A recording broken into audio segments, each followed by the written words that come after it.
Dans cette vidéo, on va définir le sens profond de la paix. Combien de stars semblent tout avoir? La gloire, la fortune, le rire. Pourtant, au sommet de leur carrière, elles sombrent et on voit leur lumière s'éteindre progressivement.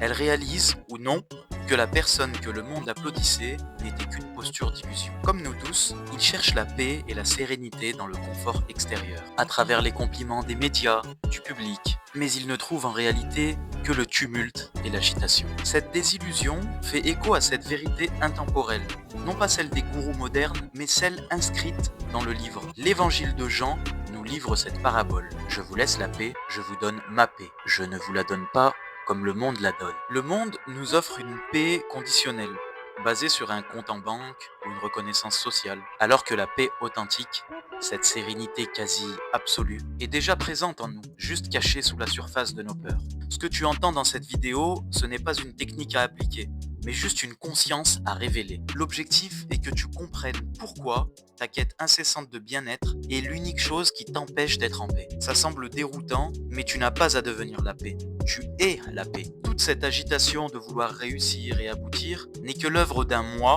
d'un ego construit, d'une collection de mémoires et de rôles sociaux dont on s'est habillé. C'est ce moi illusoire qui crée une zone de confort pour s'y noyer, une zone des sécurités matérielles qui est en fait une source constante de tumulte intérieur. C'est comme sentir qu'il manque toujours quelque chose à notre bonheur.